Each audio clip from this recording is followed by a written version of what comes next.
Well, good morning, and I probably don't need this, but those that know me. But thanks for having us along, and thanks for Christina for letting us be a part of this again. This is our third year, I think, now, and it's I think it's just a great concept. You know, if you look around you outside in Newcastle generally, it's hard not to get excited. You know, we've got my partners from down the freeway down the M1 venture up here and go, oh, can't believe this place. It's a pretty cool part to be. And what's more is Newcastle West. I think we've done the Arc the last 2 years, so I nearly ventured there until someone pulled me up yesterday afternoon. I think we've been down the Newcastle West End here for quite some time as in our firm, and it didn't look like this. So it's great to see the hub of activity and great to be here. I guess for us, we live and breathe innovation as a firm. Okay, we've heard all the times, what's PKF or Lawlers before us? Yep, we're the typically affectionate bean counters, I guess. But so much more than that. The fact that we are here today and the way we are, being a multidisciplinary firm, is born out of innovation. Innovation for as our people wanted to take on new careers, new challenges, we've created divisions, we've created new services, we've created opportunities for them to stay here and get more involved. As our clients, just importantly, wanted to grow their businesses, we didn't want to escape down the freeway. So we've grown with them. We've taken that opportunity, and I think innovation is misrepresented. So hopefully, out of what we're going to quickly chat about this morning, you'll see some of the great ideas you can apply to your business. What I wanted to do was not sit up here and give PKF a plug and that sort of stuff. I'm sure Christine's done a great job of that already. But what we want to do is talk about maybe some things you can apply in your own business. Go to a seminar, get up this early and come here today to take something away and immediately apply. So I've put together a few questions maybe to challenge you, and I'd encourage you to have your pens ready and think about your business as you go. So innovation, first and foremost, what is it? As I said just earlier, I think it's misinterpreted a lot of the time. A lot of people think innovation, when they come into our business, is about a rocket to Mars or this fandangled new product and something like that. To me, innovation is simply a better way. Okay, it could be a process, it could be efficiency, it could be creating capacity improvement. But reality is, it's simple. Some of the greatest things we're seeing come out at the moment, whether it be apps, whether it be new businesses, whether it be ways of doing things, it's simple. It's fixing everyday needs. It's making things better. Okay? So when we're thinking innovation and when you think in your own business, do you apply it? Do you have innovation in your business, or is it that misinterpreted concept that we just forget about? And why is it important? I see it more than anyone. We deal with a lot of different businesses, and a lot of people look and go, they have to chuck more money at things. They have to, really invest in different things. Where I just look and say, if you can get more innovative, you can create more capacity, for instance, without necessarily going and putting on more people or more resources. You can create better ways of doing things without necessarily costing you more to go and put into, expensive things in your business that may not get the result.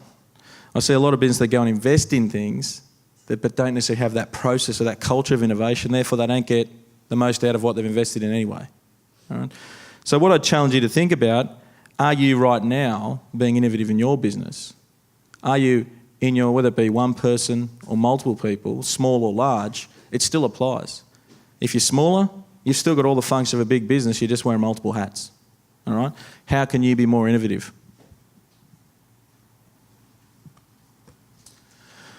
So I've put it down to, and there's a lot more than 8 questions, guys, but I've put it down to 8 questions just to get the mind ticking over, you thinking about it a bit and how you can apply it and maybe take something away straight after this to get involved.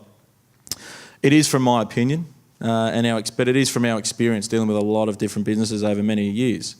And what I'd challenge you is really, as soon as you leave here today, I know what it's like. You've probably got the phone buzzing in your pocket soon. You'll have the pressures from the office about 8:30, even though we go over to 9:30. So I'd challenge you to get your pens out and start writing some notes as you're going. Not just listen to me, but listen to the great speakers we've got here today and learn from what they've already done. There's a concept. You're not doing an exam now. You're in the real world, so you can steal things. All right, or borrow them. Write it down. Don't reinvent the wheel. But what I'd say, it's all about links back to strategy and advisory and why you're doing things. Okay? If you can apply it and you can apply it well, it'll really change your business, I've got no doubt. So first real question or thought provoker, if you like, what are they following? And by they, I mean your team. If you're one of the team, what are you following? Do you have a vision?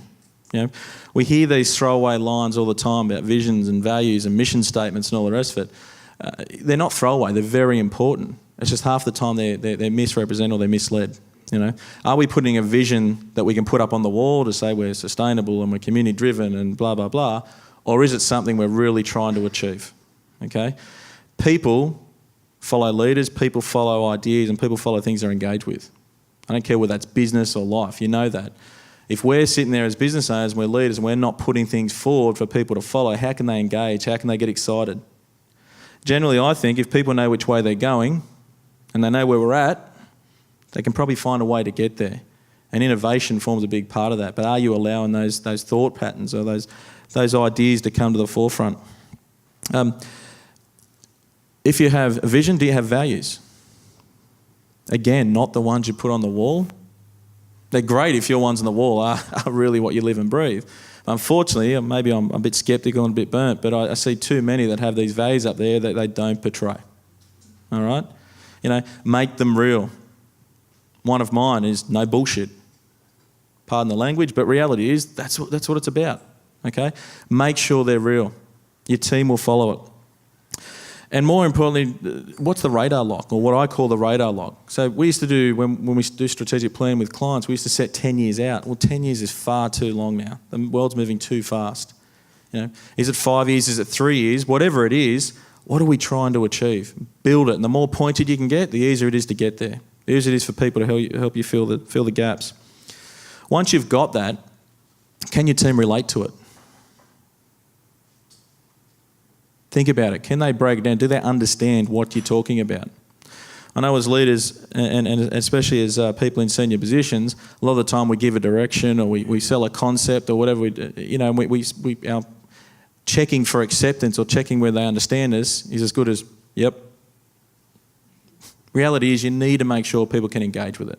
If people are engaged, you're going to get much better results. And probably the one to really challenge all of you sitting here, do you live it? It's easy to sit there and put something on paper. It's easy to talk about it. Do you live it? And think about the minute steps that might entail every day to prove that. Second one, are we listening? And I don't just mean, on the fly. I mean, are we listening? Okay? Do we actually create forums for people to bring ideas forward? And that, again, doesn't need to be costly. It can be simple. We had a great concept for a while there. You need to change things up. They get stale. But for a while there, we had an ideas board. Now, for anyone that hasn't seen an ideas board, not real groundbreaking. It was a whiteboard in the office, a couple of whiteboard pens, and people could come up whenever they want and put up an idea to improve something, something they wanted. Not everything got approved. That was all right. But it was an ideas board. It was getting ideas out of people's heads. A think tank, an email box that people can send things to, forums within your meeting frameworks for people to come and have a chat about how to do things, feedback sessions after a job's completed. I don't care what it is. Do you create forums to listen? I guess, do you invite ideas and do you make it part of your culture?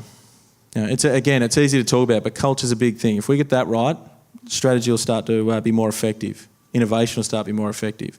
Again, a lot of people we see in business, they'll talk about things but don't necessarily live it. So we need to make sure when you're doing it, what do you do that's intentional? And when you remember that word, I was at a great seminar the other week with John C. Maxwell. He talked about, when we want to make something in business, we make it intentional. You don't get anywhere by chance, or you might have the lucky few, but most of us need to be intentional. We need to build it into our frameworks. And probably the final point on that, are you a business where the leaders just do it all? We don't seek feedback. We don't really get into it with people. All right? If you're talking strategy, the best place to start is right at the bottom. Start with the people and build up. Question 3 is, what's the issue? Leaders, we generally try to get in and fix it straight away because we know best. Understand it, break it down, talk to the relevant people. There could be multiple issues in one. You know, what are we trying to fix? What's the market? Is there a market? All right. Take the time and discuss with people to really get it right. Who is responsible? Okay. There's twofold in this. One is, who do we make responsible? Do we allow people to feel responsible bringing up ideas? Therefore, you know, you're going to get more input, you're going to get more proactiveness. And once you've got an idea, an initiative, who do you make responsible? Who do you assign with it? So we don't get to the end of something and go, oh, wasn't my fault, wasn't my job. Do we have delegated responsibility, and have we been clear on what our expectations are? Think about it. If you want something to happen, how big, how small, what colour, how much time have they got? The more descriptive you can get, the better outcomes you're going to get. And once you've got that, you can create accountability, which is a big part of it. Do we have time? Okay. That is, it's funny, I just talked about how leaders say, yes, we want to do this, we want to do that, but then we don't allow time for it. You know, in my game, in accounting, etc., it's, oh, we can't get 6-minute units, we can't get recovery. You know, reality is, you've got to get over that. It's not going to be an immediate payback. It'll be a longer term play. But you need to actually allow time. You know, when we've got initiatives, I can honestly say we put time in people's diaries on a regular occurrence to spend time on how to improve things, especially where it's related to process.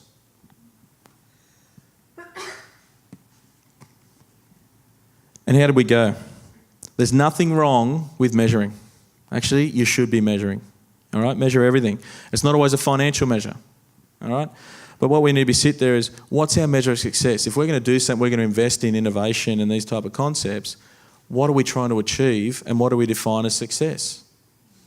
Have an outcome. Have check-ins along the way. Help each other to get there, and make sure you've got reporting around it so people can see and people can check in as to how they're tracking.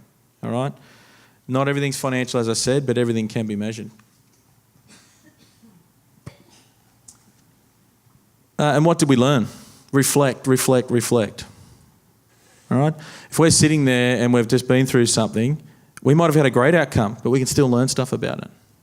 The other part of this is, it's okay to make mistakes. You know, we want people to go and take a jump. We want people to take a leap of faith. We want people to get out of their comfort zone and have a go, but then we want to hammer them when they've made a mistake. All right? Now, don't be wrong, above all, I'm not a fan of making multiple mistakes, multiple times on the same thing, but people learn from mistakes. We've got to look at what we've learned, learn and apply, and then what can we do better going forward. We need to have a feedback mechanism so we learn from each other. And my last question is really, what's next? You know, it doesn't stop. You've had one good initiative, well, what's the next one? We're going to continually get ideas out. It's an ongoing process. As I said, if it's part of culture and you make it happen, people will start to bring this to you. So the other thing I'd really like to stress is you can make it fun. All right? I know in our business every quarter we have a real big initiative we're trying to improve, and we theme it up. Usually it requires me and some other partners getting dressed up a bit silly and doing silly things, but we theme it up. We have rewards attached to it, you know, and we keep trying to roll it. Some we get, some we don't. But it doesn't mean we don't keep stopping and trying to share it with others and learn the success. So very quickly, that was my 8 questions. I'll get on to the people that you've come to see. But realistically, you know, PKF, we're here to support innovation and support business. You know, small business is where we started. Yes, we've grown with our businesses, but our main criteria is people that want to be better, people that want to get a better result, people that want to work on their position. That's who we want to work with. We're business advisors, but we're partners. You know, we're a multidisciplinary firm that can call on various resources. We've been here for a long time in the Hunter, under various names, but you know, coming into 41 years now. And the best thing I can leave you with is that we don't just try and fix your problem. We don't just jump in and try and fix your problem. We try and have a proper conversation. And for any business that are concerned with how they can be better with innovation or how they can be better with results, you know, we want to continue that conversation. So thank you for having us. Thank you, Christine, for letting us be a part of it. And I'll pass you over to the speakers and enjoy the morning.